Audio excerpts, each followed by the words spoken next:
अगर आज आप अंगीकार करें, परमेश्वर मेरे श्राप, मेरे घराने के श्राप, मेरे वंशों के श्राप मेरी जिंदगी से खत्म हो, तू मेरा उद्धार करता है, मैं तेरा पीछा करूंगा, मैं तेरे पीछे चलूंगा, सिर्फ तू ही मेरा परमेश्वर होगा। आप देखेंगे वो सारे कर्ज को खत्म होते हुए अपनी लाइफ से, अपनी फैमिली से, अपने बिजनेस से। हालेलुया। कितने मेरी बातों को समझ रहे हैं? अगले कुछ हफ्तों तक मैं आपको ब्लेसिंग्स और कर्सेस इसके बारे में, और दुष्ट आत्माएं और पवित्र आत्मा इसके बारे में मैं आपको टीचिंग देने वाला हूं। आपको पूरी तरह से अपने पेन, अपनी कॉपीज लेके आने लगातार, क्योंकि जो आप सुनने जा रहे हैं, अगर आपने फॉलो किया, आप सेम वापिस नहीं जा रहे हो यीशु मसीह के नाम में। हालेलुया। आप समझ रहे मेरी बातों के नहीं? उसने कहा मेरी आवाज को सुनना क्या है? जरूरी।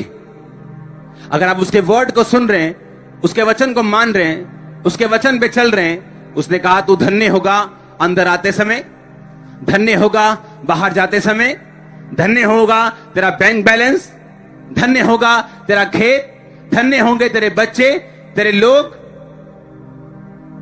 हर तरफ परमेश्वर ने उन्हें ब्लेसिंग देने का वायदा किया, दूसरे लोगों से अलग करने का वायदा किया, उनसे अलग ब्लेसिंग देने का वायदा किया, अलग सुरक्षा देने का वायदा किया, उन्हें ऊंचा करने का और सुरक्षित रखने का वायदा किया। हालेलुया। उसने कहा लेकिन अगर तुम मेरी इन आज्ञाओं को मानेगा तो, अगर तुम मेरी आज्ञाओं को मानेगा तो। उसने कच्चे पक्के क्रिश्चियन लोगों के लिए नहीं बोला, जो कच्चे पक्के हैं, संडे चर्च, संडे के बाद कहीं और, मंडे के बाद कहीं और, फंक्शन में कहीं और, त्योहारों में कहीं और, ये उनके लिए नहीं। उन्होंने कहा अगर तू मेरी आवाज को सुनेगा, मेरे वचनों को मानेगा, तो तू धन्य होगा। ये वही ब्लेसिंग थी जो याकूब के साथ थी, जिसने परदेशी देश में भी लाबान के साथ काम करते हुए भी उसको ब्लेस कर दिया। हालेलुया। और ये वही ब्लेसिंग का बेचना था एसाव की लाइफ में, कि बाइबल कहती है वो भी उसी देश में था जिस देश में याकूब रहता था, पर उस पर वचन क्या था कि तेरा घर उपजाऊ भूमि से दूर हो। पर अभी भी वही रह रहा है उपजाऊ भूमि में, लेकिन एक टाइम आता है, बाइबल कहती है एसाव के मन में आता है कि मैं यहां पे नहीं रहूंगा, मैं दूर रहूंगा अपने भाई से। और फिर वो वहां गया जहां आज का मिडिल ईस्ट, जहां की भूमि उपजाऊ नहीं।